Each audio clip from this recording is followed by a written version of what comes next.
Gente, sejam bem-vindos ao canal do curso MS. Hoje a gente está fazendo essa live especial de lançamento desse curso que vai ser preparatório para o cargo 10, que é perito legista, especialidade farmácia, para o cargo de perito criminal da perícia forense. Tá? Se você ainda não está inscrito, não está inscrita no canal, se inscreve, ativa as notificações, curte esse vídeo, compartilha com o maior número de pessoas possível, porque quando a gente compartilha coisas boas, a gente recebe coisas boas também do universo, tá? E a coisa boa que foi preparada para você hoje são essas 10 questões de química, que englobam aí grande parte do conteúdo que está sendo cobrado no edital. É uma prévia também do que a gente vai ver nas nossas aulas, tá certo? Obviamente não vai dar para a gente esgotar todo o conteúdo nessas 10 questões, nessa live, mas lá no nosso curso completo a gente vai buscar o detalhamento de cada um dos tópicos que serão cobrados aí na sua provinha.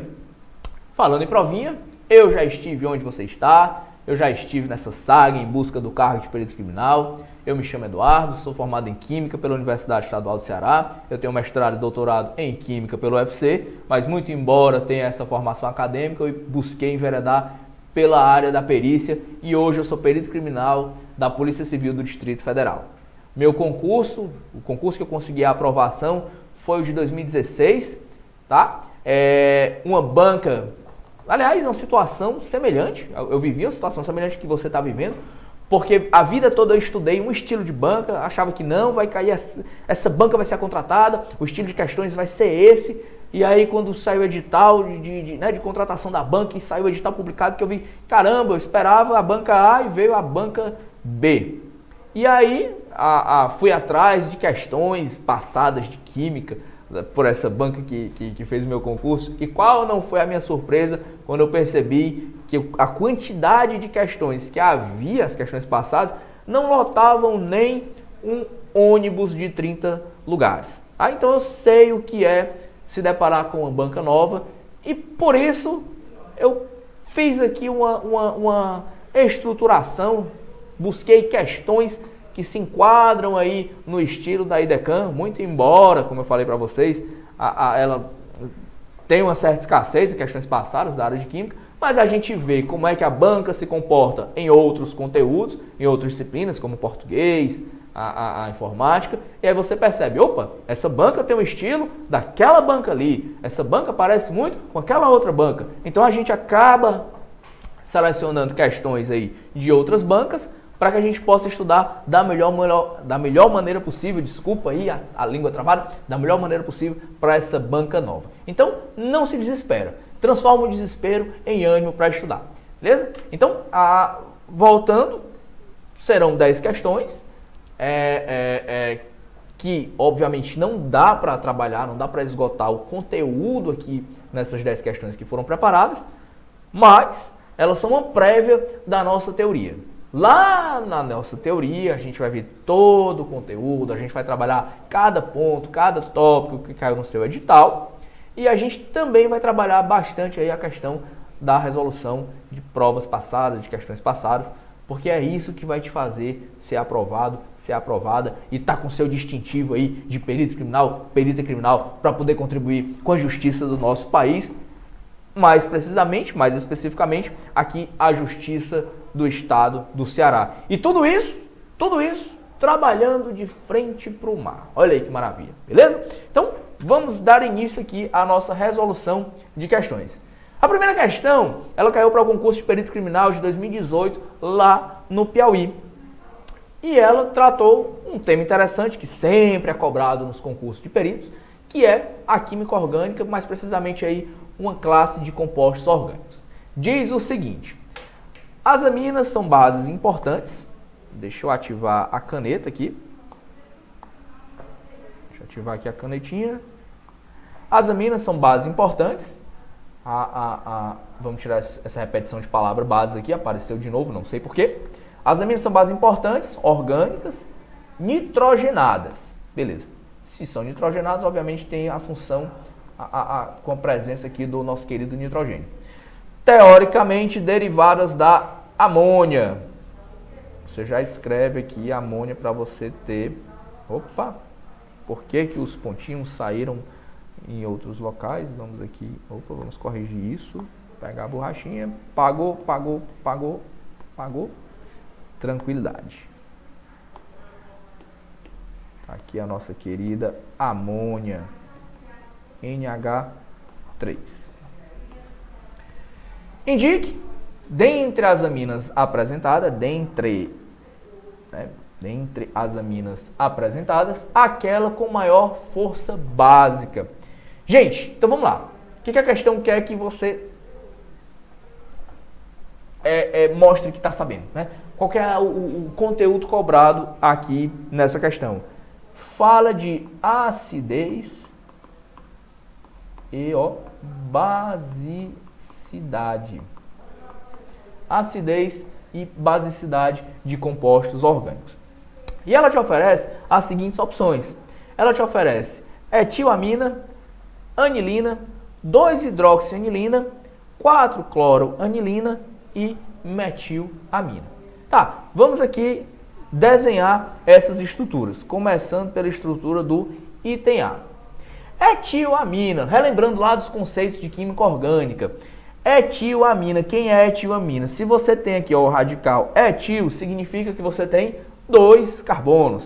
Então, olha só, H3C, CH2, NH2. Essa aqui é a etilamina. Será essa mais forte? Vamos comparar a etilamina com a letra B, que é a anilina. Olha só aqui a anilina. Ó, é um anel benzênico com substituinte aqui NH2. A letra C, você tem a hidroxianilina. Você deve estar se perguntando, poxa vida, Eduardo, vou ter que memorizar essas estruturas, vou ter que me preocupar com isso. Calma, lá na nossa teoria, a gente vai passar para vocês as estruturas mais cobradas, as estruturas que de fato importam aí para o seu concurso, tá certo? Então você não precisa se preocupar, você não precisa se desesperar. Você vai estar sendo preparado para fazer uma prova na qual você vai rir o tempo todo, tá? Então, vamos lá. Desenhando aqui as estruturas.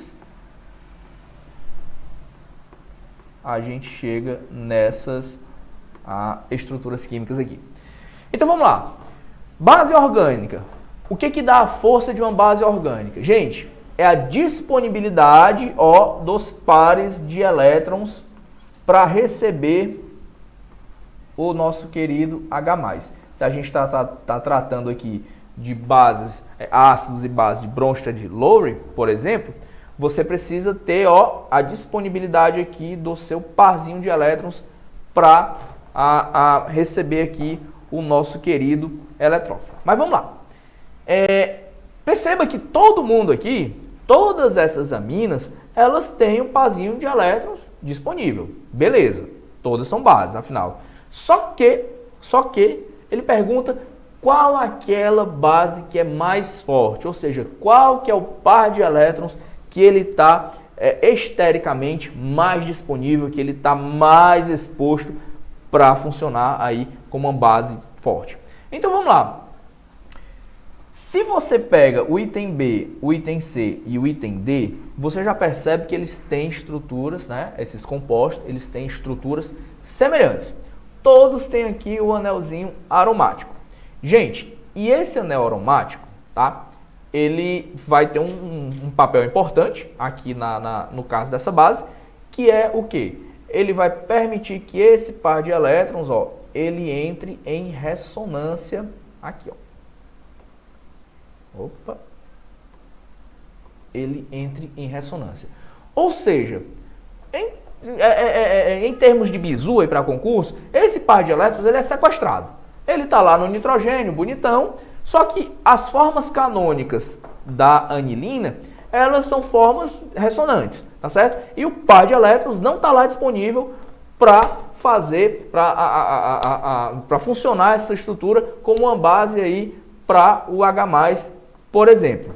E aí, se esse par de elétrons ele não está disponível, tá certo? Ou está até disponível, mas ele tem muitas estruturas canônicas que fazem com que esse par de elétrons ele fique menos disponível, elas já são bases mais fracas em relação à etilamina e à metilamina.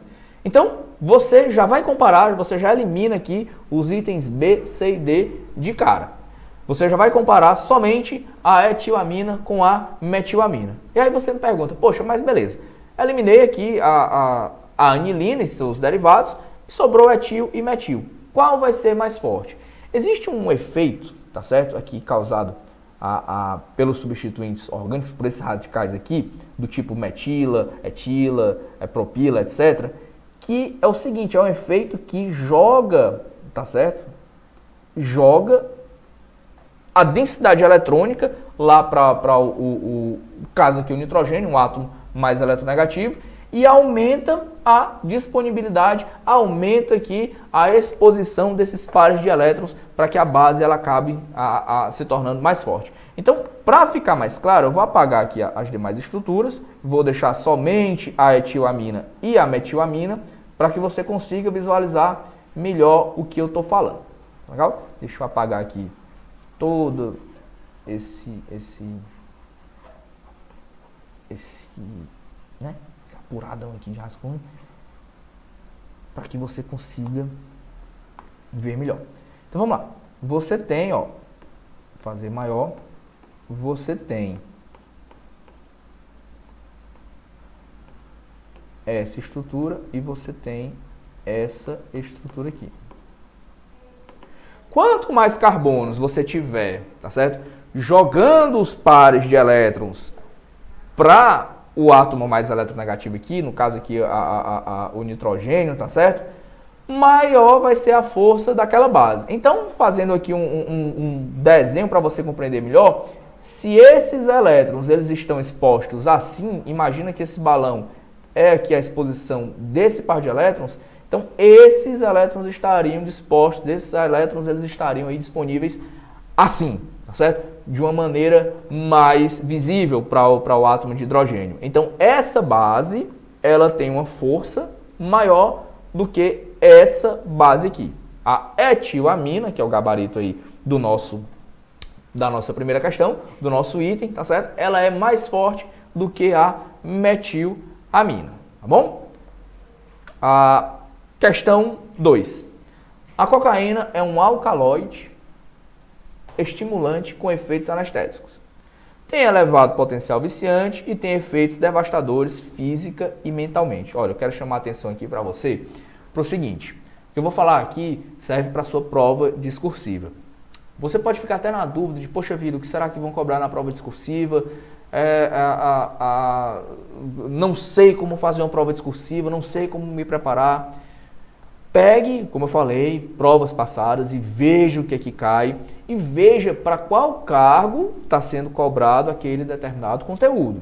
Se está caindo para perito criminal e perito criminal trabalha com materialização de delitos de tráfico de drogas, por exemplo, e o tráfico de drogas é um problema recorrente, é um dos gargalos da perícia criminal, porque é um volume muito grande de material que chega, então é provável que lá na sua prova discursiva caia a toxicologia social, caia a ação farmacológica e toxicológica dessas drogas, então já chama aí a atenção, já te dou um alerta para que você dê uma aprofundada, dê uma estudada melhor nesse conteúdo, nesse tópico, beleza? Então, voltando aqui. Tem elevado potencial viciante e tem efeitos devastadores física e mentalmente. A partir dessa estrutura, essa estrutura molecular, assinale a alternativa correta sobre as características da estrutura dessa substância. Então, beleza. Item A. A cocaína é um aminoácido. Gente, a questão ela está falando que a cocaína é o quê? A questão está falando que a cocaína é o quê? A questão está falando que a cocaína é o quê? Muito bem, um alcaloide. Bom, não tem estrutura aqui característica de aminoácido. Você já mata aqui o item A. Possui fórmula molecular C16H18 NO4. Aqui não tem jeito. Você vai ter que contar o número de carbonos, vai ter que contar o número de hidrogênios, o número de oxigênios e o número de nitrogênio. Então vamos lá. Vamos colocar aqui a nossa pesquinha. HNO e vamos descobrir quantos são, tá certo? Quantos são os átomos de carbono, quantos são os átomos de hidrogênio, os átomos de nitrogênio e oxigênio. Então vamos lá, oxigênio, eu tenho 1, 2, 3, 4. Beleza, eu tenho aqui 4 átomos de oxigênio, bate o O4. Nitrogênio, eu só tenho 1, beleza, bate 1 nitrogênio. Quantos hidrogênios eu tenho aqui na molécula da cocaína? Então vamos lá. Os hidrogênios eles não estão aparecendo aqui na fórmula estrutural, você vai ter que contar. Cada vértice aqui do anel benzênico você tem um hidrogênio. Então vamos lá. 1, 2, 3, 4, 5 hidrogênios aqui no anel benzênico. Com mais 3 hidrogênios aqui dessa metila. Aí, aqui você tem um carbono que faz uma ligação simples, uma ligação simples, uma ligação simples. Então você tem mais uma substituição aqui que é outro hidrogênio. Esse carbono também faz essa ligação simples e essa ligação simples. Sobrou uma substituição, tem um hidrogênio aqui que você completa. Da mesma forma, esse carbono tem um hidrogênio. Esse carbono aqui, ele faz essa ligação e faz essa. Então, você tem duas substituições aqui de hidrogênio nesse carbono. Você tem duas substituições também nesse carbono, HH. Esse carbono, você vai ter uma substituição de hidrogênio, tá? E você tem 3 hidrogênios aqui. Quantos hidrogênios a gente vai ter no total? Conta. Vamos lá. Deixa eu mudar a cor para a gente fazer essa contagem sem se perder. Então, eu tenho 1, 2, 3, 4, 5. Com 3, 8. 9, 10, 11, 12, 13, 14, 15, 16. 16 com 3, eu tenho 19 hidrogênios, então você já vê que está errado, tá? Mas só para a gente praticar. Quantos carbonos eu tenho aqui na molécula de cocaína? Vamos apagar os rabiscos para que a gente consiga visualizar melhor somente aí os carbonos, tá? Importante que você faça esse treinamento, por mais que você diga, não, já tô craque nisso, eu consigo ver tudo. É importante que você faça, porque esse tipo de molécula, muitas vezes, na hora da prova, você pode ficar cego. Você quer fazer numa velocidade que não está acostumado a fazer, fica cego, come um carbono, come um hidrogênio, passa batido, e aí você perde uma questão que é simples. Então vamos lá, contando aqui o número de carbonos. Você tem 1, 2, 3, 4, 5, 6. Aqui você tem 6. 7, 8, 9, 10, 11, 12, 13, 14, 15, 16, 17.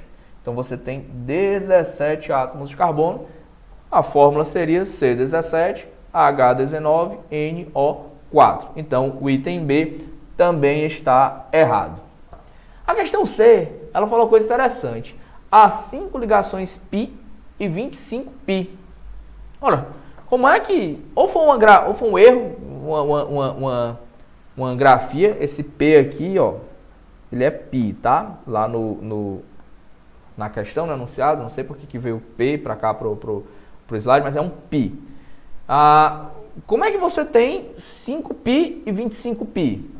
Não sei se foi um erro de grafia da própria banca, não sei o que aconteceu, mas tá errado, tá certo? De fato, você tem aí as 5 ligações π, mas essas 25 ligações π que o item citou, torna o item falso, tá legal?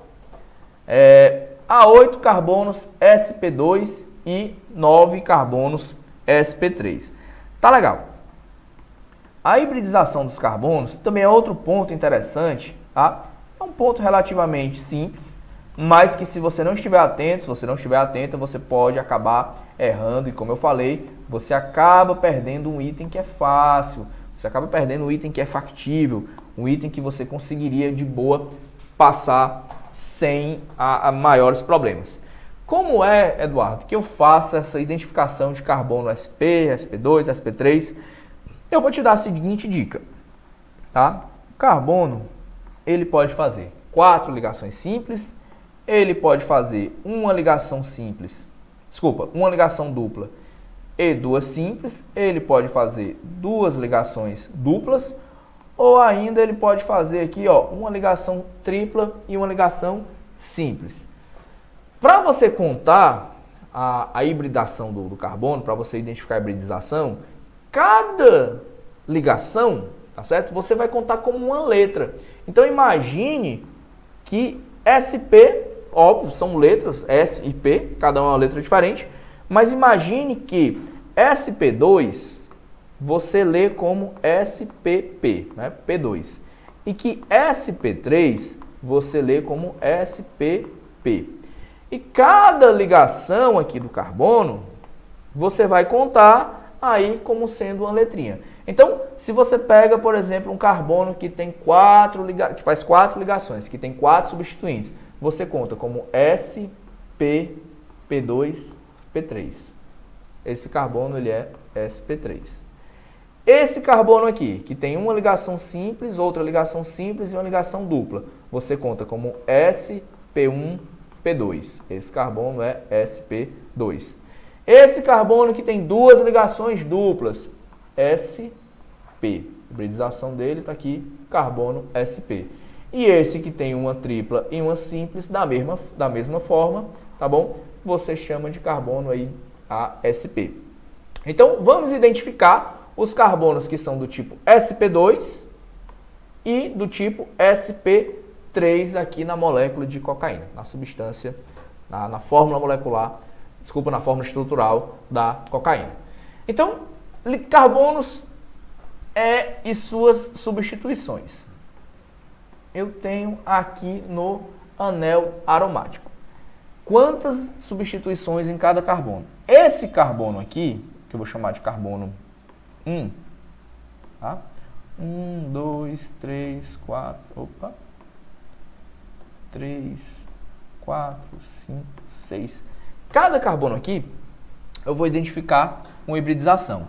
De cara, de praxe, a gente sabe que os carbonos do anel aromático, aqui do benzeno, eles são do tipo sp2, tá? Mas só para você treinar, para você ficar craque, se de repente você não lembra desse conteúdo, se faz tempo que você viu química orgânica fundamental, química orgânica, não sei qual que é o nome da sua química lá no curso de farmácia, mas certamente você teve química orgânica e você viu esse conteúdo, apenas pode não estar fresquinho. Então vamos lá retornar, vamos lá relembrar o conteúdo de química orgânica, tá? Então você tem aqui o nosso querido anel benzênico, anel aromático, e aí você quer determinar a hibridação aí do carbono. Gente, você tem em cada carbono, isso aqui vai se repetir para todos, tá? Mas cada carbono, ele tem 2 ligações simples e uma ligação dupla. Os carbonos que têm 2 ligações simples e uma ligação dupla, eles são do tipo sp2. Então aqui, olha só, no anel aromático, eu tenho 6 carbonos, 6C, sp2, beleza? Aonde mais eu vou encontrar carbono sp2? Você vai ter esse carbono aqui, que também é sp2, e você vai ter esse carbono aqui, que também é sp2.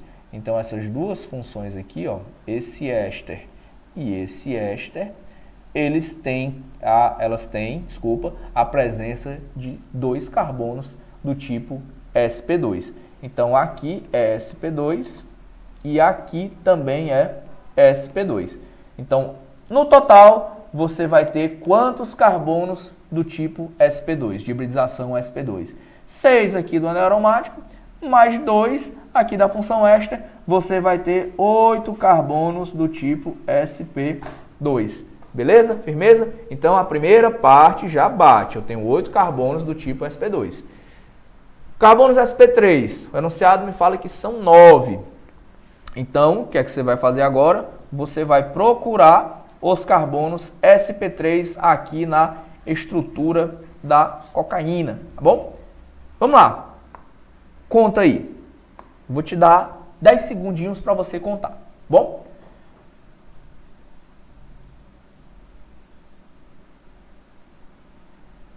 Identificou os carbonos do tipo sp3?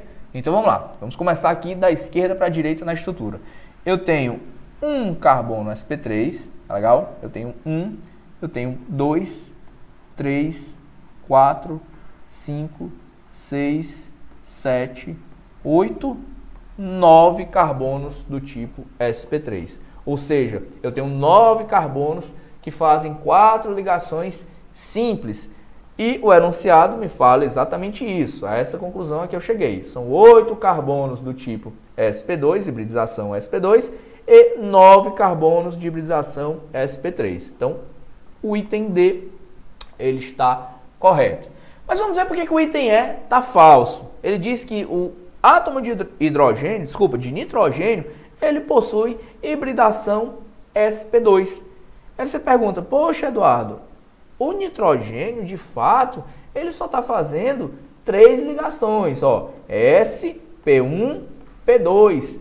E por que é que esse nitrogênio ele não é considerado a sp2? Vamos lá, tá? Tem um detalhe aqui que é importante você saber sobre o nitrogênio. Que detalhe é esse? A gente viu na questão passada. Tem relação lá com os seus pares de elétrons, com o seu parzinho de elétrons não ligante. E que relação é essa? Apareceu o nitrogênio na molécula e o par de elétrons não foi desenhado, não foi. Aqui no caso ele propositadamente ele foi ocultado do candidato. Tá? Ele não veio escrito aqui na molécula. Mas sempre que você passar a vista e sempre que você enxergar o nitrogênio lá na sua questão e não tiver o parzinho de elétrons não ligantes, você põe aqui o parzinho não ligante. Agora sim você vai fazer a contagem correta, tá? Porque esse par não ligante, esse par inerte aqui, ele entra também como uma letrinha lá naquele bizu que foi passado. Então ele é S, P1, P2, P3. Então, diferente do que o nitrogênio é anunciado no item E como sp2, ele na verdade é sp3.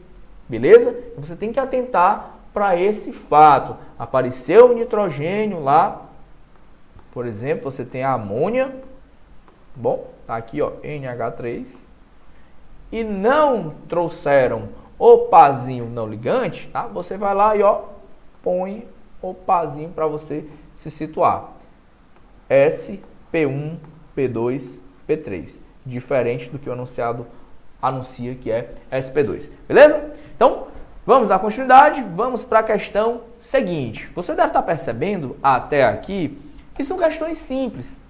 E eu fiz questão de colocar questões simples que trabalham esses conteúdos do princípio, né, esses conteúdos mais elementares de química orgânica, para que você tenha dimensão que não necessariamente vão ser questões carnívoras, questões que você não vai saber fazer, questões que tem cascas de bananas excessiva, questões que, poxa vida, o que é que eu faço agora, para onde eu corro? Não, vão vir questões fáceis. E é importante que você tenha em mente aquilo que eu falei lá no começo, que não há hierarquia entre as questões.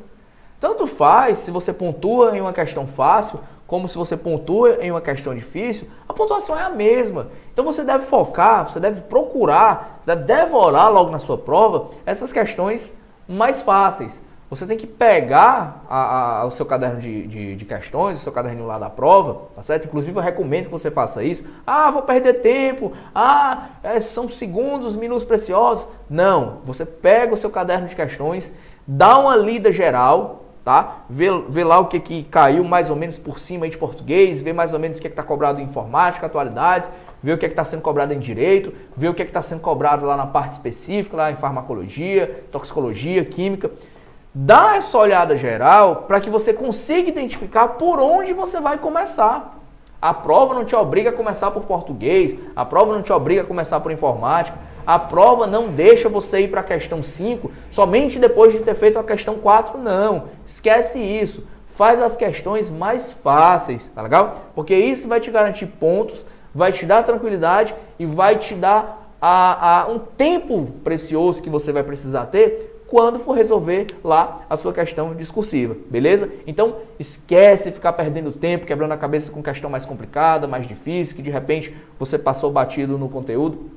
esquece, deixa essa questão por último, tá? Depois a gente vai trabalhar aí um método para você chegar a um item mais próximo do verdadeiro. Mas voltemos aqui. Ainda sobre o concurso de perito criminal de 2018 lá no Piauí. Falando sobre uma técnica que é muito cobrada. Gente, isso aqui, vou usar aquele jargão que a turma sempre usa. Cromatografia não cai em concurso, despenca, desaba, tá? Implode. Cromatografia e outras técnicas espectroscópicas, como ultravioleta, absorção atômica, absorção molecular, emissão e tudo mais, gente, isso despenca. As técnicas de separação, cromatografia em camada, gasosa, líquida, cai bastante. Técnicas espectroscópicas também, então é importante que você fique ligado nesse edital, é importante que você fique ligado também na resolução de provas passadas que cobrem esse conteúdo, porque quando você está resolvendo provas, você está aprendendo também, tá legal? A banca que coloca aquela questão, ela vai te dando uma aula sobre aquele conteúdo. Quando ela te coloca itens que são verdadeiros ou falsos, você descobre o que é verdadeiro sobre a técnica e você descobre o que é falso. Então, vamos aqui ver o que essa banca cobrou a respeito de cromatografia líquida de alta resolução. A nossa chamada, a nossa querida HPLC, mas que também pode ser chamada de CLAE, né? Que é cromatografia líquida de alta eficiência, ou ainda alta resolução. Do inglês HPLC, que é High Performance Liquid Chromatography. Olha aí que bacana, você lá no laboratório de química forense, de farmácia forense, de toxicologia, operando um HPLC, operando um CG, né? Chegando lá à conclusão de que aquela substância de fato ela é uma substância proscrita para de fato incriminar quem está cometendo o crime de tráfico de drogas, ou ainda chegar à conclusão de que aquela substância não é ilícita para inocentar quem de fato for inocente. E quem faz isso? O perito criminal, a perita criminal. É uma técnica utilizada na análise de compostos tóxicos. Uma vez aceito o material para análise, o químico deve preparar a amostra para injetar no cromatógrafo, de forma que preencha os seguintes requisitos, exceto. Então, beleza, olha o que essa questão vai te ensinar. Olha por que é importante, vou trazer aqui, ó, que você olha nos meus olhos, olha por que é importante você resolver questões. Porque, gente, as questões, elas são verdadeiras professoras, elas te dão aula, elas são, assim, uma fonte de conhecimentos enorme, tá? A despeito, embora sei que haja questões que cabe recurso, a questão não... Tudo bem, eu sei que está esses casos, mas via de regra, as questões elas te ensinam muito. Então vamos lá. Ela vai te dizer que 4 itens são verdadeiros, somente um, olha só aqui, o exceto é falso. Então vamos lá. Cromatografia líquida de alta resolução. Ela precisa ter uma solução, ela precisa ser solúvel na fase móvel? Sim, sim. Você tem em regra na cromatografia uma fase móvel, que eu vou chamar aqui de FM, e uma fase estacionária, tá legal? Gente, a fase móvel, como o próprio nome já diz, ela é a fase móvel, ela é a que vai correr, ela vai performar a corrida aí cromatográfica. Imagina que você tem uma substância que não é solúvel que ela não forma uma solução, ficam em fases separadas. Essa corrida ela vai estar comprometida, a fase móvel ela está comprometida. Então, a amostra, tá certo? Ela precisa sim ser solúvel aí na sua fase móvel, para que ela possa correr ao longo da coluna, tá bom? Para que ela possa interagir com a fase estacionária e para que você possa ter os resultados que você está buscando na sua análise. Então, o item A está correto, a amostra tem que ser solúvel aí na fase móvel. Não ter compostos que insolúveis possam entupir a coluna. Claro, exatamente. Se você tiver compostos, como eu falei aqui, olha só, você tem uma solução, tá certo? Com determinados componentes.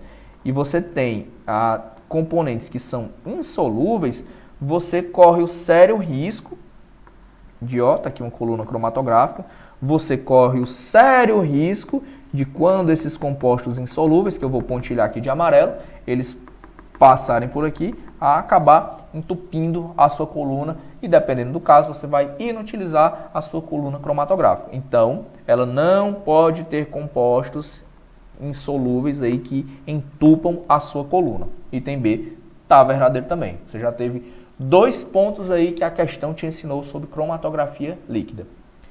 Será dissolvida irreversivelmente ou reagir quimicamente com a fase estacionária. Gente, olha só. Imagina o seguinte. Você tem aqui a sua fase estacionária. Vou colocar aqui o interior de uma coluna de uma maneira bem grosseira, tá bom?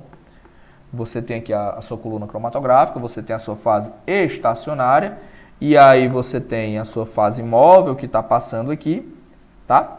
Você vai ter uma interação da fase móvel com a fase estacionária, de modo que o seu analito ele fica adsorvido na fase estacionária, e aí o item diz que ele pode ser adsorvido irreversivelmente ou ainda reagir com a fase estacionária. Gente, é o seguinte, se você tem um analito que fica adsorvido irreversivelmente com a sua fase estacionária, ele não sai, você concorda comigo? Imagina só, qual que é o intuito aqui de uma coluna cromatográfica.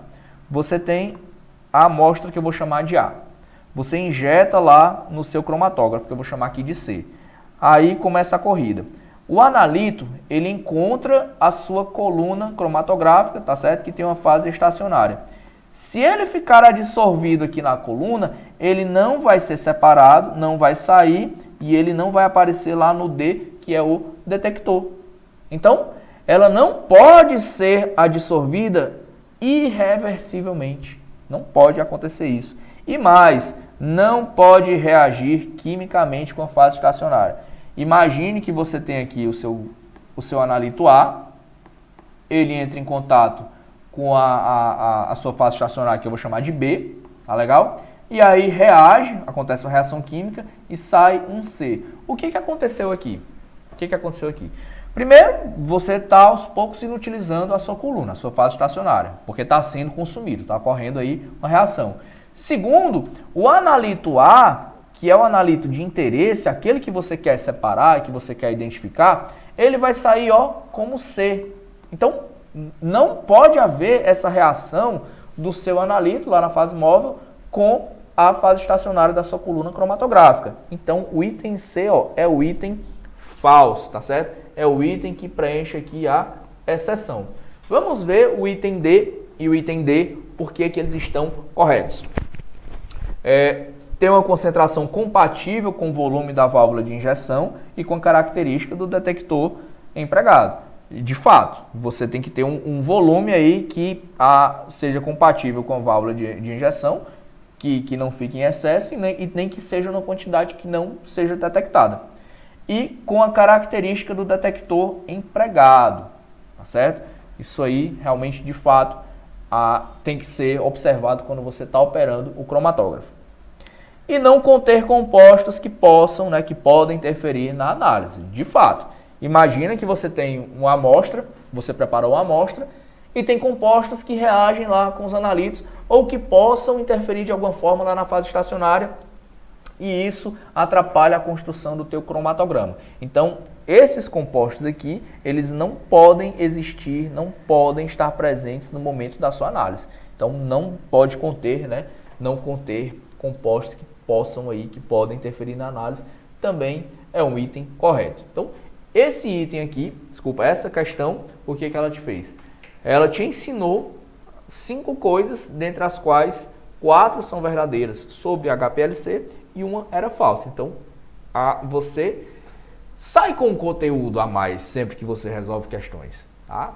Pega lá questões passadas, vai resolvendo, descobre o que está errado e aí você vai estar preenchendo a sua mochilinha de bagagem para resolver a sua prova no dia do concurso. Tranquilo?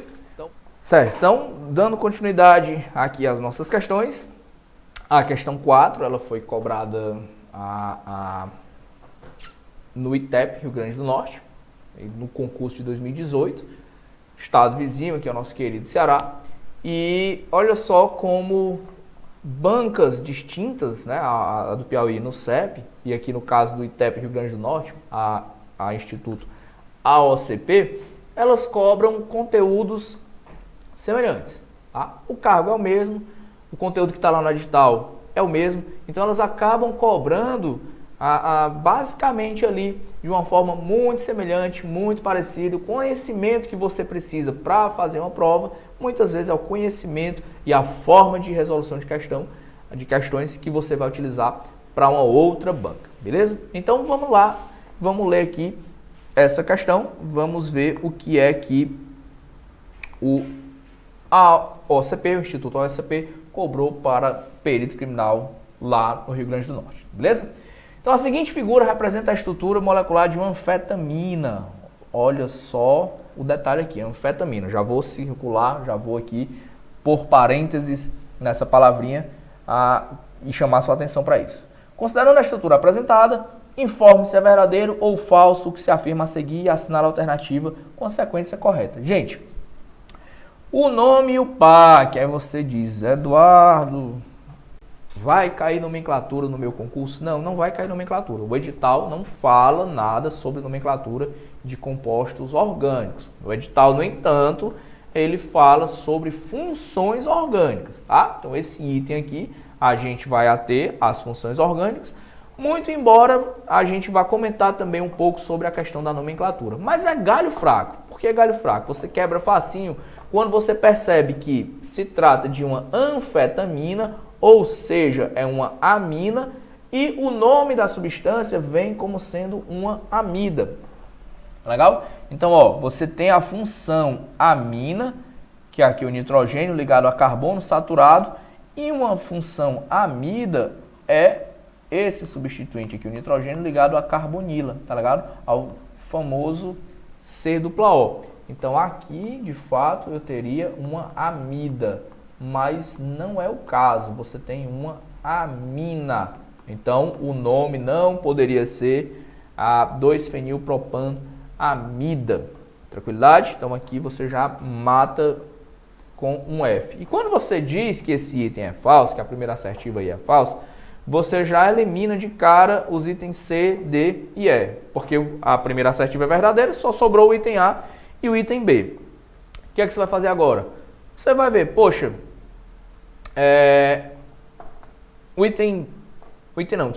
a assertiva 2, né? A segunda assertiva, ela está verdadeira, ela está falsa? Como é que eu resolvo?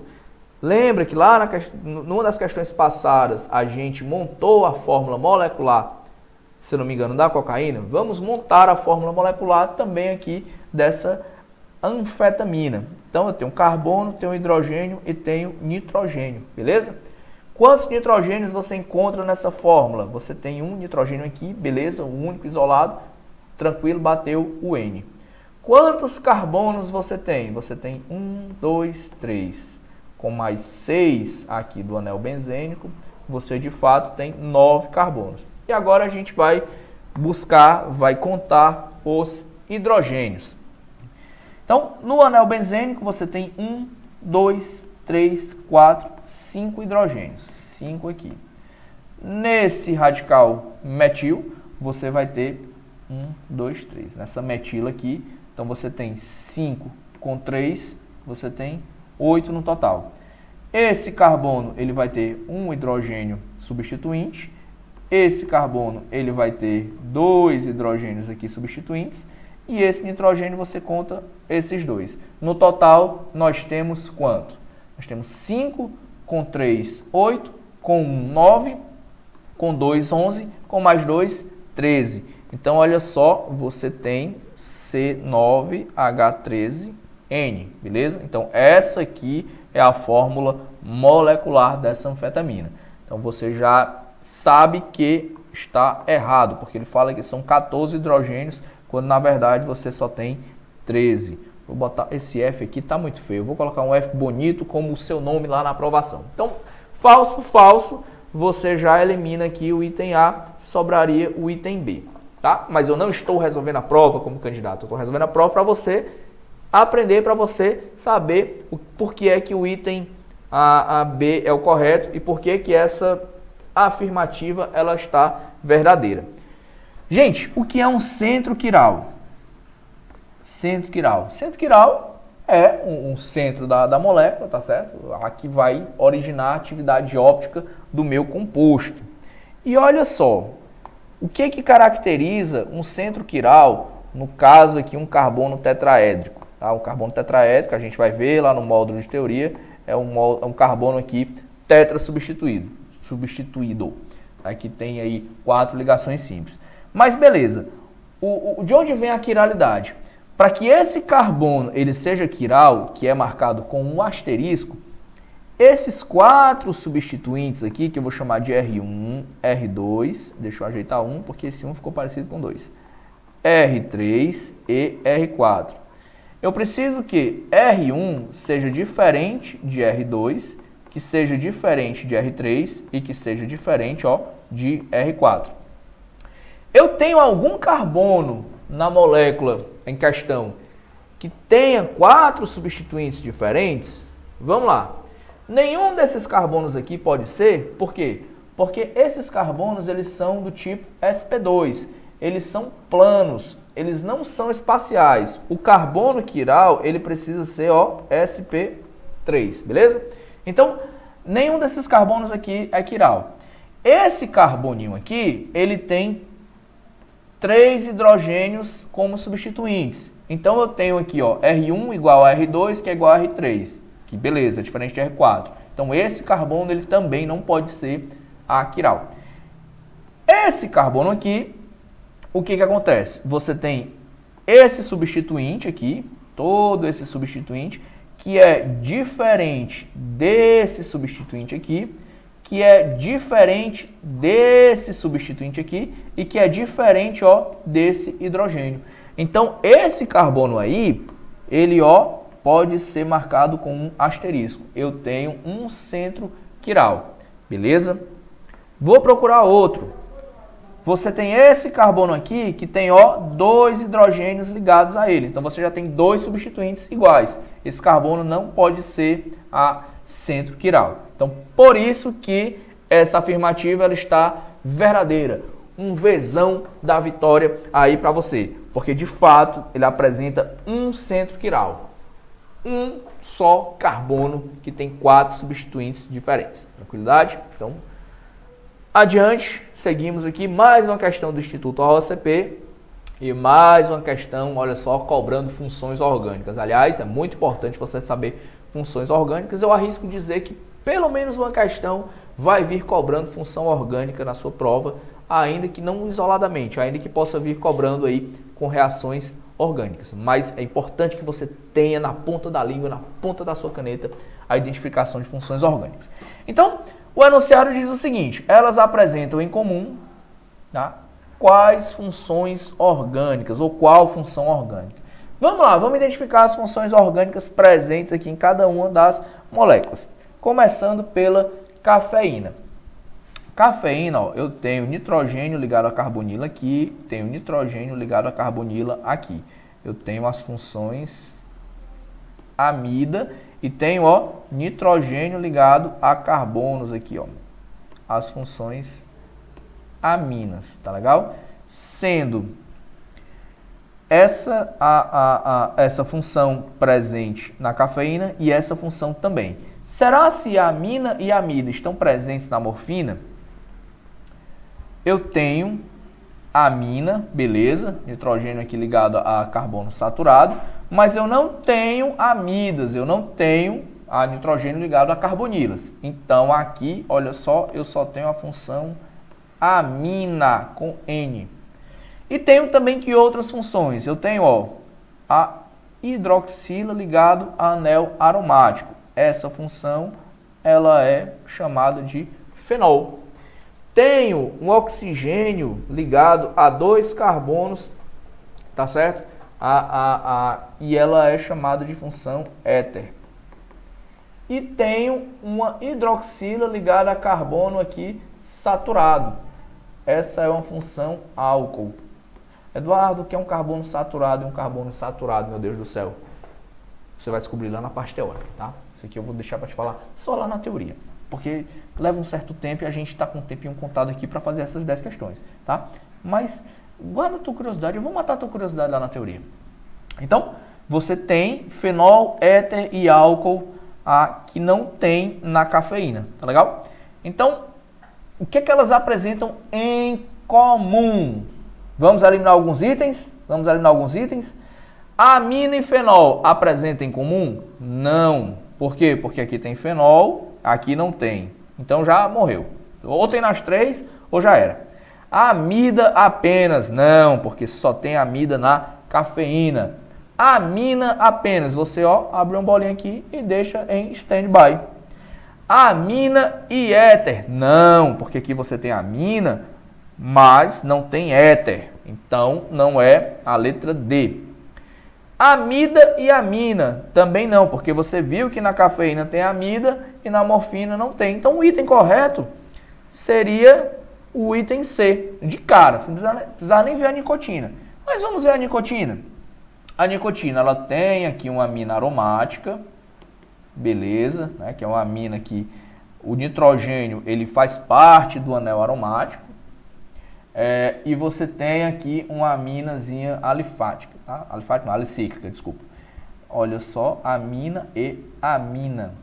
Então, a única função que está presente na cafeína, na morfina e na nicotina é a amina. Item correto, item C. Tranquilidade? Vamos lá. Sexta questão, agora a gente sai do Nordeste e vai lá para o Pará. Tá? FADESP organizou essa prova, também concurso de perito criminal e também falando aí de compostos orgânicos. Tá? Sempre tem, gente, sempre tem. E nesse caso fala sobre os hidrocarbonetos de cadeias abertas, contendo pelo menos uma ligação dupla, né, entre os átomos de carbono, e que são utilizados em processos industriais para a produção de polímeros, como a borracha sintética. Eles são denominados de... Então vamos lá. Gente, alcanos podem ser? Não. Por quê? Porque alcanos, eles só são constituídos por ligações simples, tá certo? Todos os carbonos são saturados. Você só tem ligações simples aí nos alcanos. Então, morre a letra A, o item A, não pode ser. Alcenos, alcenos fica aqui uma bolinha. Pode ser, vamos deixar stand-by. Alquinos, pode ser? Gente, os alquinos ou alcinos,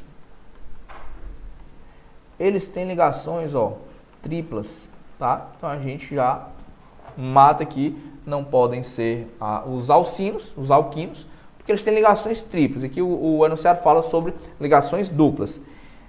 E, por consequência, também morre a letra E, tá certo? O item E, porque alquinos e acetilenos se tratam aí de sinônimos. Tá legal? Alcinos, alquinos e os compostos acetilênicos, eles são sinônimos. Então morre aí o item A, morre o item C e morre o item D.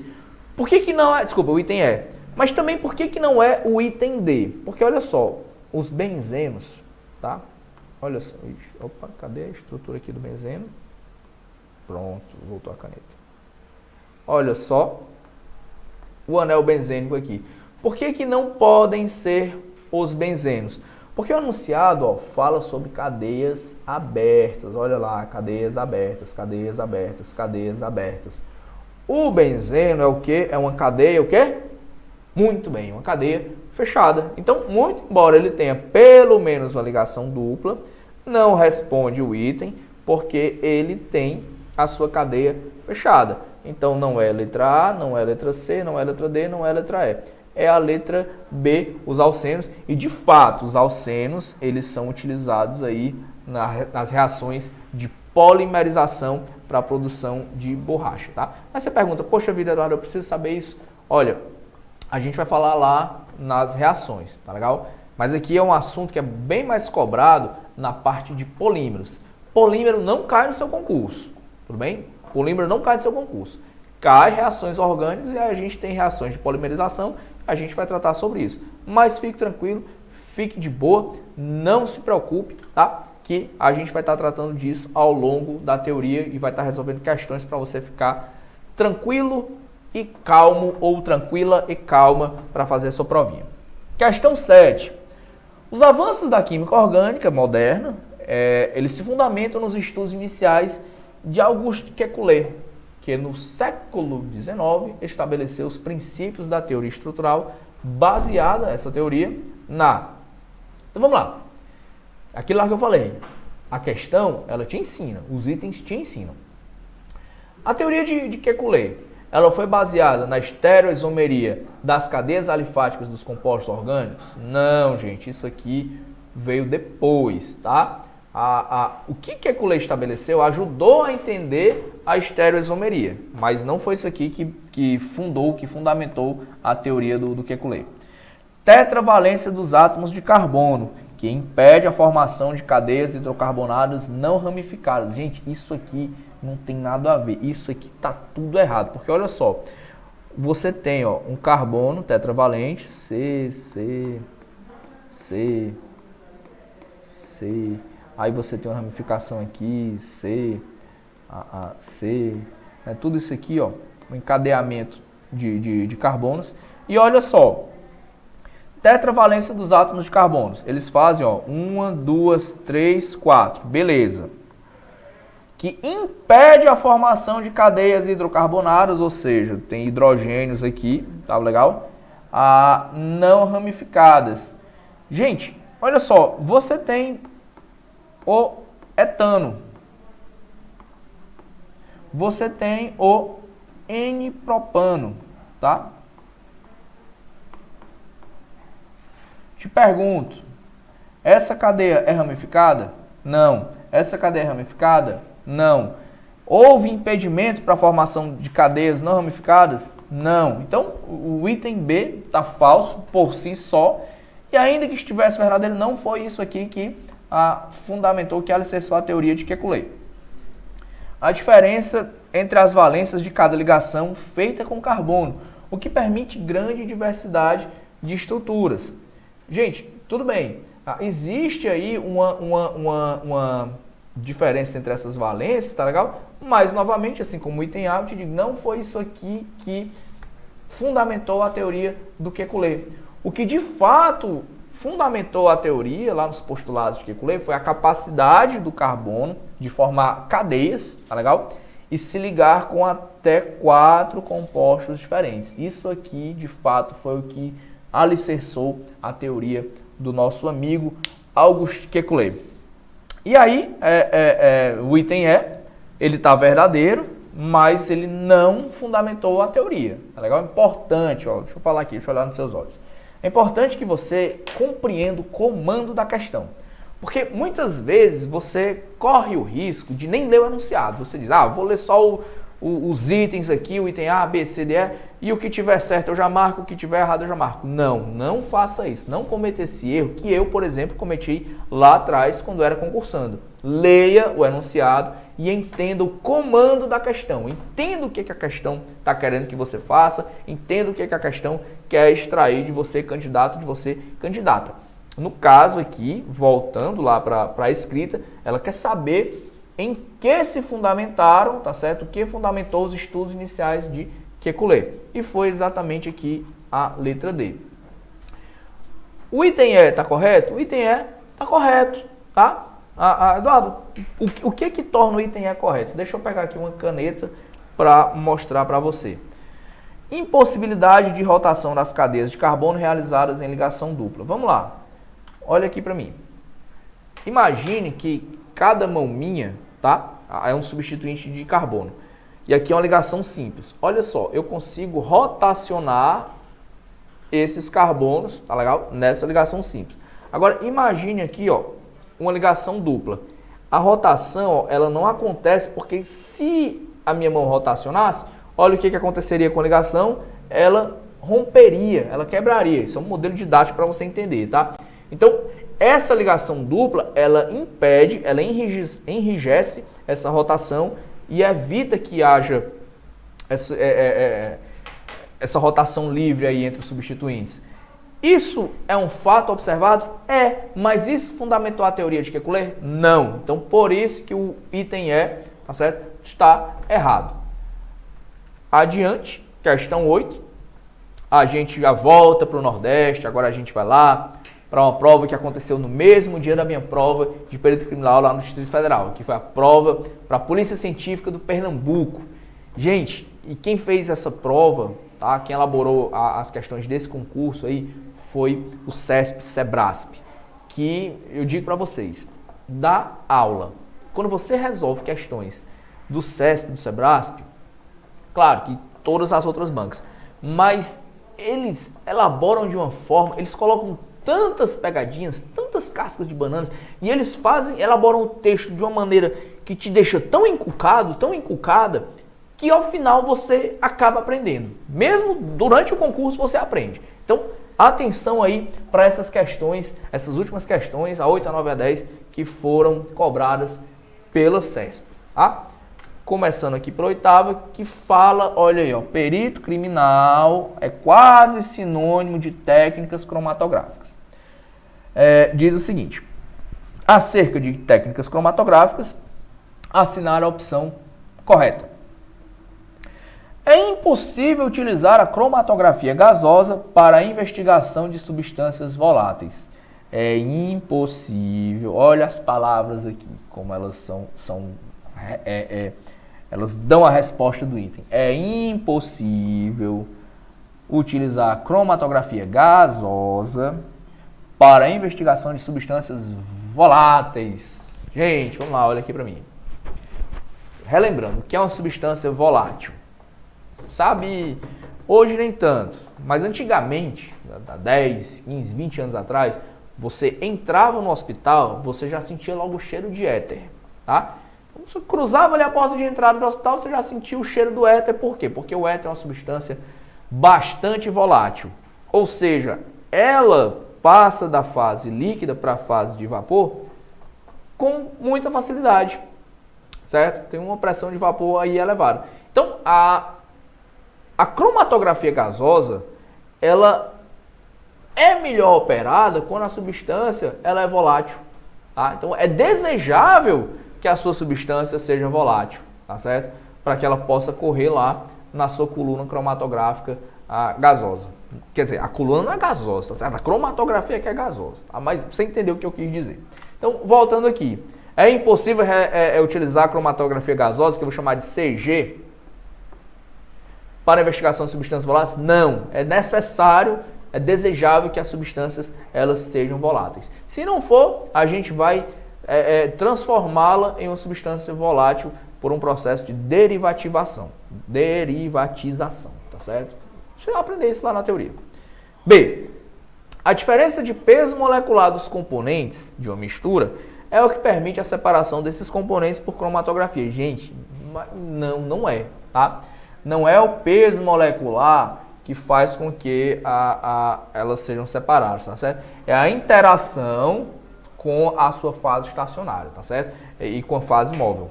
Você tem lá a fase móvel, fase estacionária, e aí tem a corrida da coluna cromatográfica. O que tiver mais afinidade com a fase estacionária vai permanecer mais tempo absorvido nela, enquanto o que tiver menos afinidade passa direto. Tá? Então, a separação ela ocorre pela polaridade e não pelo peso molecular. Tá legal? Então, voltemos aqui e oremos. Então, o item B também está falso.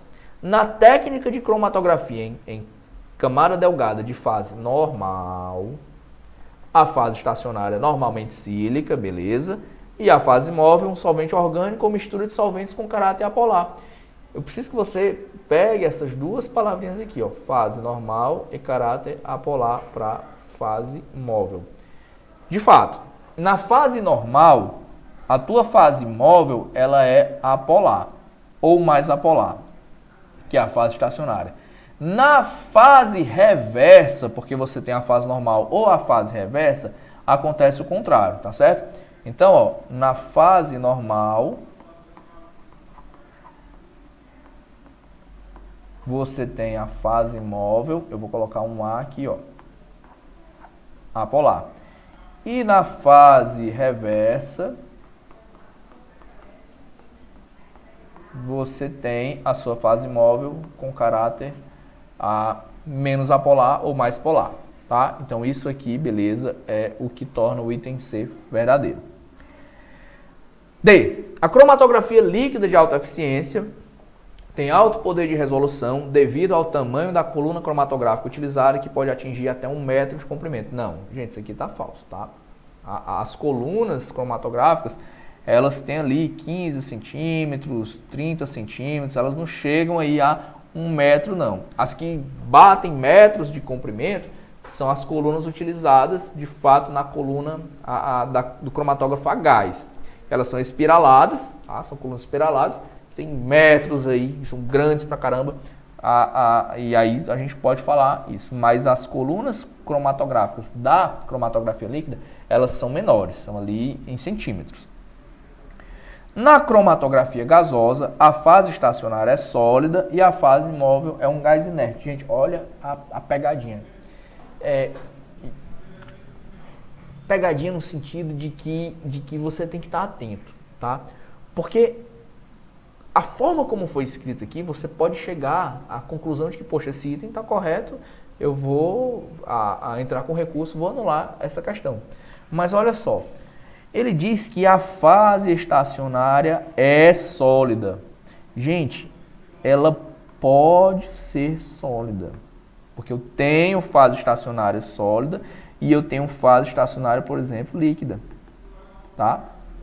Então, esse item não está errado, mas quando você diz que você está excluindo a possibilidade de eu ter uma fase líquida. Então, isso aqui torna esse item, falso, tá certo? Mas, realmente, a fase móvel é um gás inerte, que é o chamado gás de arraste.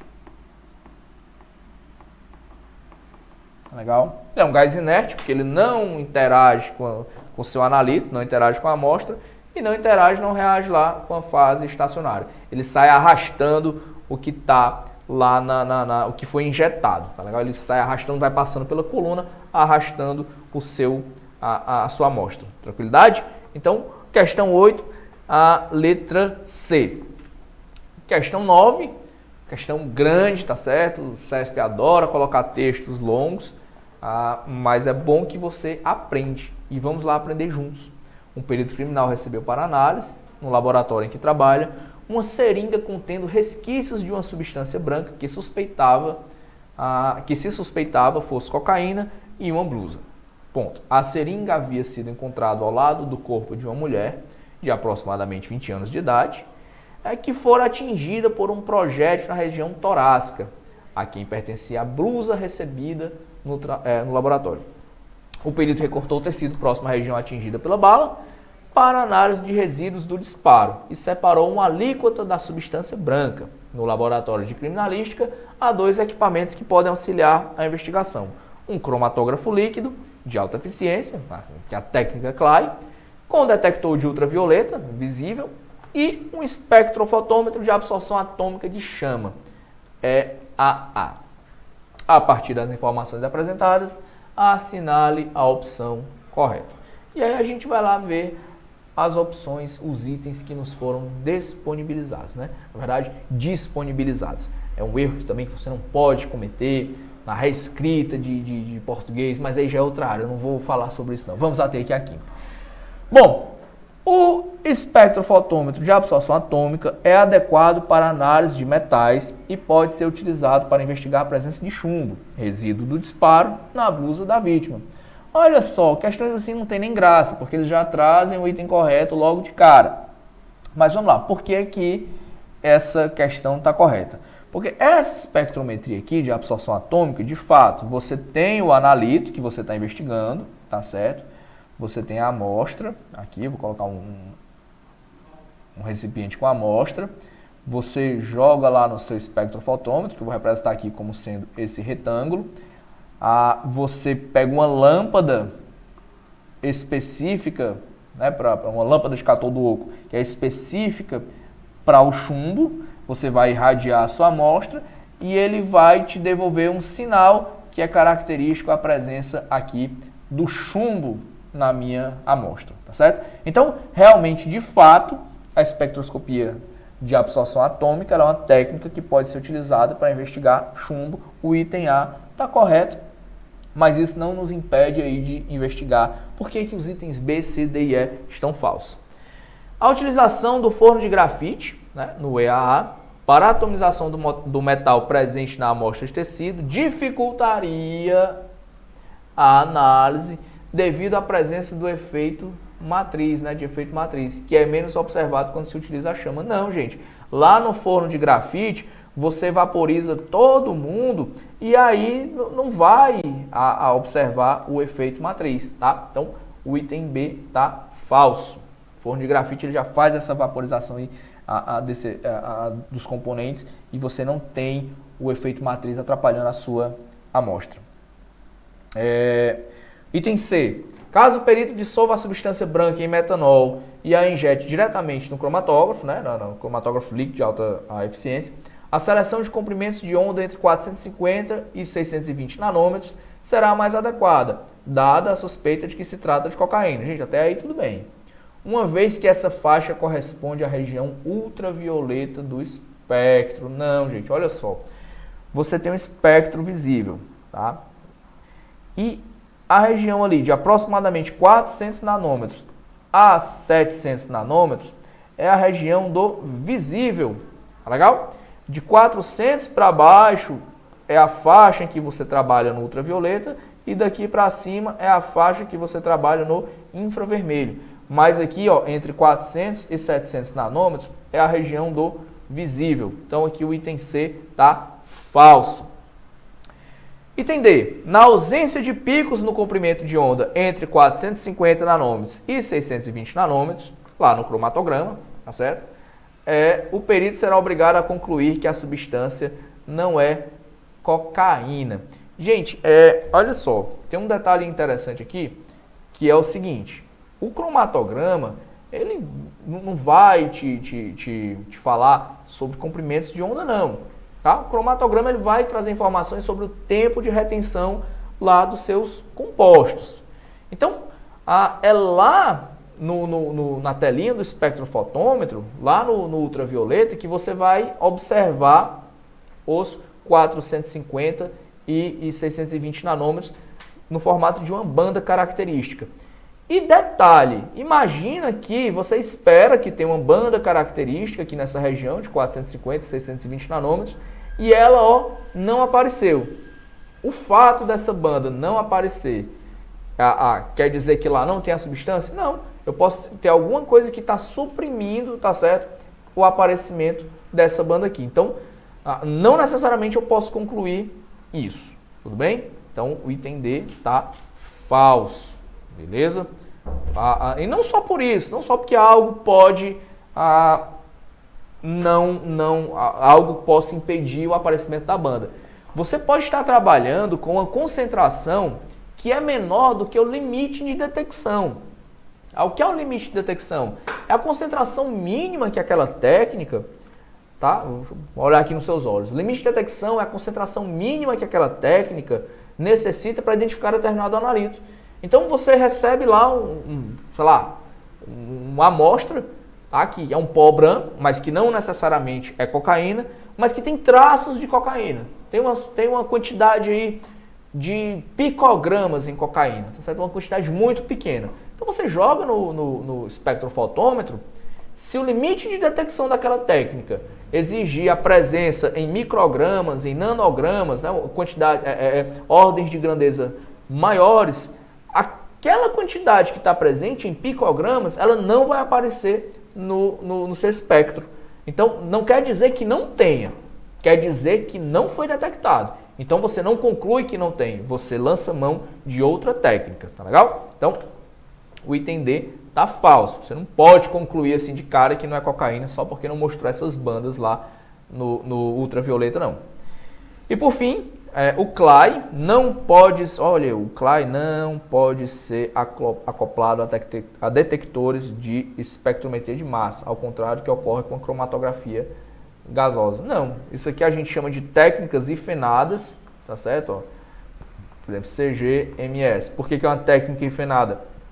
Por causa desse hífen aqui. Você pega uma técnica e acopla a outra, né? Hifena com outra.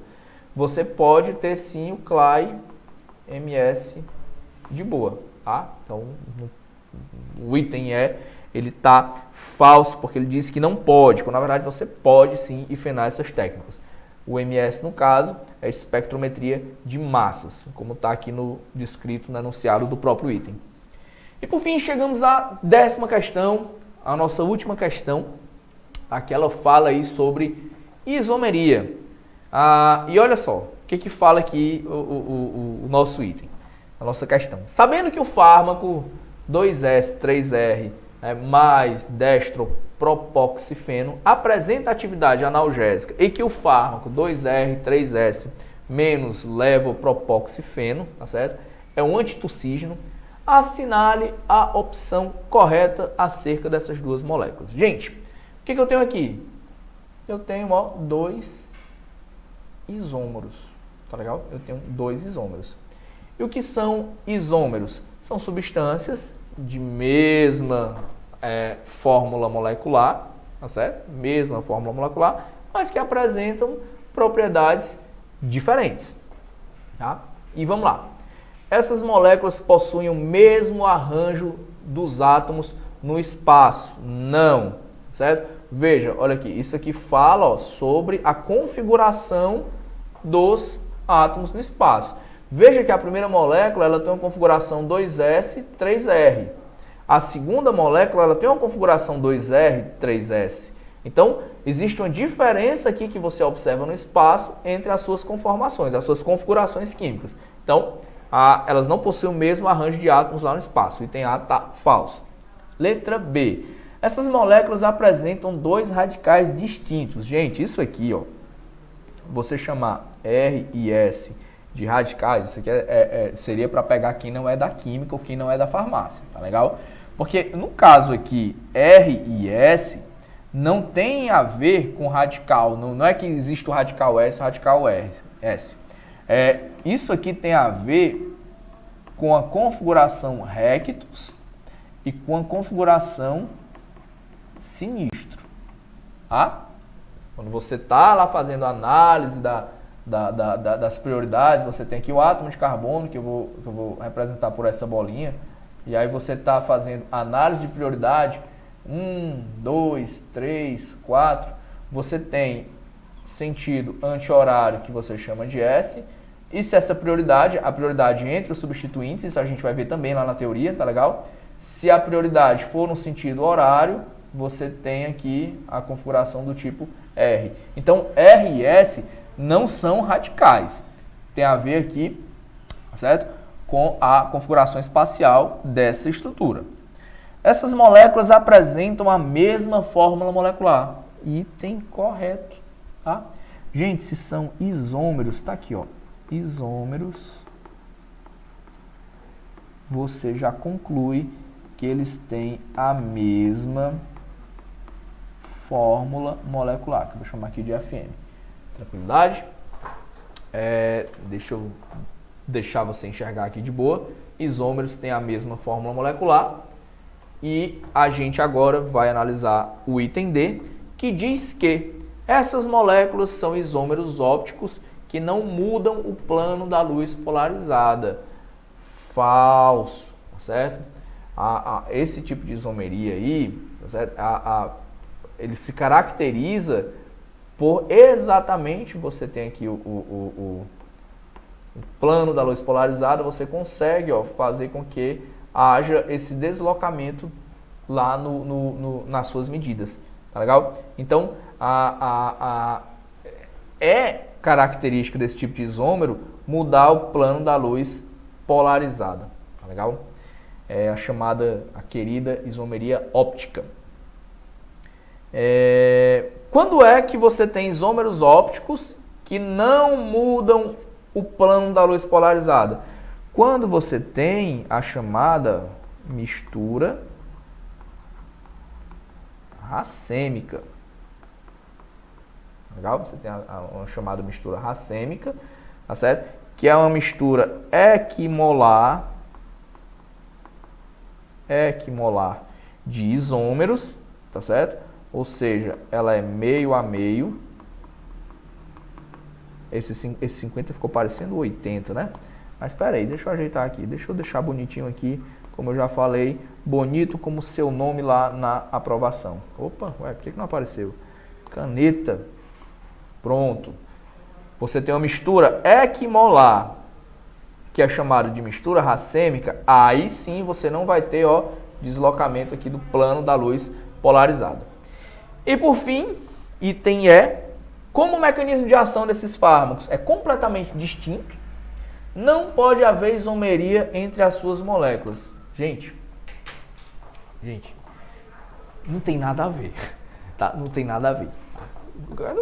Nada a ver como assim? Porque olha só, não é porque essas moléculas elas têm ação farmacológica diferente, né? Ações farmacológicas diferentes, que elas não vão ser isômeros. Ah, não, a molécula age de um jeito, a outra age de outro, e por isso não são isômeros. Não, na verdade, é isso que caracteriza a ação farmacológica diferente. O fato de elas serem isômeros, tá certo? Terem configurações espaciais diferentes, e aí no organismo elas têm ações esperadas também diferentes, ações distintas. Por isso que uma ela é analgésica, tá? Uma substância analgésica, e a outra ela é antitussígena. São isômeros, a mesma fórmula molecular, tá certo? A mesma conectividade lá dos átomos, mas você distingue essas moléculas lá no espaço. Então, elas são isômeras e por isso apresentam atividades diferentes. Tá legal? Então, por isso que o item E ele está errado. Bom, gente, chegamos aqui ao fim das nossas questões, derrubamos aí essas 10 questões e vocês perceberam que são conteúdos fáceis, tá certo? Muito embora eles exijam a atenção da gente, eles exijam preparo, eles exijam que a gente esteja com a bagagem em dia, são factíveis, muito embora não sejam conteúdos da banca IDECAM, mas você percebe que são bancas que cobram uma estrutura semelhante, questões A, B, C, D, E, que essas bancas entre si, elas guardam semelhança no sentido de que elas cobram técnicas de análises químicas, elas cobram conteúdo de química orgânica. Eu tirei provas de concurso tanto para a área de química quanto para a área de farmácia, tá? E falo para vocês, eu já tenho uma certa experiência na resolução de questões de concursos de provas passadas para perito criminal.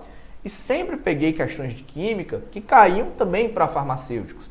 E eu digo para você, não tem muita diferença do que cobrava para a minha área de química, não. Tá?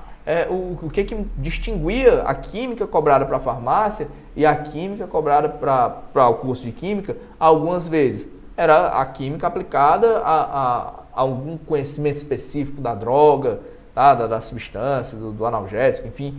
Mas, a grosso modo, 80% a 90% dos itens que caíam para a turma da farmácia caíam também, tá certo? De forma semelhante para o pessoal da química. Então, é válido você pegar questões passadas quando estiver estudando, que englobem concursos de peritos criminais, tanto da área de química quanto da área de farmácia, que abordem aí esses conteúdos.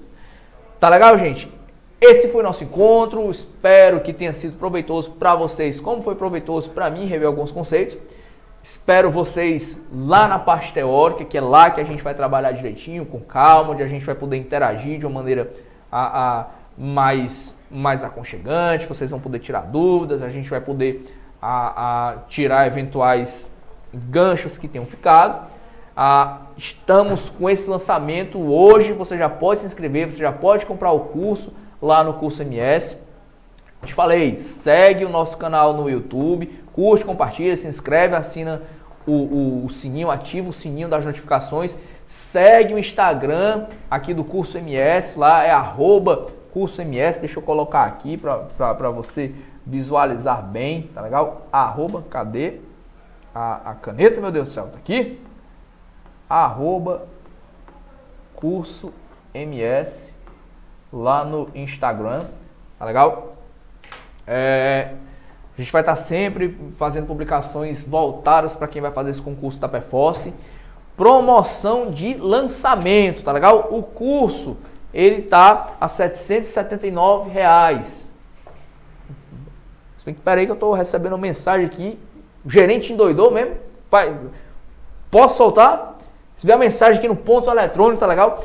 Que esse curso de R$ 779, na verdade ele está sendo lançado aí por R$ 687 e você ainda pode parcelar em até 12 vezes no seu cartão. Então, gente, corre, vai estar lá completo, todo o conteúdo da parte geral, informática, português, a parte de direito, atualidades, toda a parte específica, química, toxicologia, tá certo? Biologia, tudo o que o seu edital cobra, a gente vai estar cobrindo, a gente vai estar dando para você, proporcionando para você a melhor formação aí, a melhor capacitação possível para que você faça uma boa prova, para que você faça um bom concurso e que ao final desse processo você seja nomeado e me chame para o churrasco. Eu vou cobrar o churrasco, a cerveja, tá legal? E vai ser só comemoração, todo mundo feliz, aprovado lá na Perforce, trabalhando de frente para o mar. Todo mundo se encontrando nos congressos de criminalística Brasil afora, tá legal? E eu me despeço aqui de vocês, desejo do fundo do meu coração que você tenha uma excelente preparação para esse concurso. Sei o que é essa batalha, como eu falei para vocês no início, eu estive aí do outro lado, eu estive me preparando, eu estive em dilemas, eu resolvi questões, muitas vezes, diversas vezes o mesmo item, me pegava em desespero, caramba, eu estou estudando de novo esse conteúdo, eu compreendo, faz parte, mas ó, deu certo para mim, deu certo para muitos amigos meus e vai dar certo também para você, tá legal? E para dar certo, fechar com chave de ouro, te espero lá no nosso curso preparatório para o seu carro, tranquilidade? Então, vou me despedindo por aqui, cara, já falei tudo, né? O que eu falar agora vai ser somente um complemento. Então, te espero lá no curso MS. Hoje já vai estar liberado. Amanhã e sexta a gente já vai estar upando o conteúdo de química. Enfim, gente, vai, se inscreve, cuida, corre, corre, corre. Quero te ver aprovado. Fui!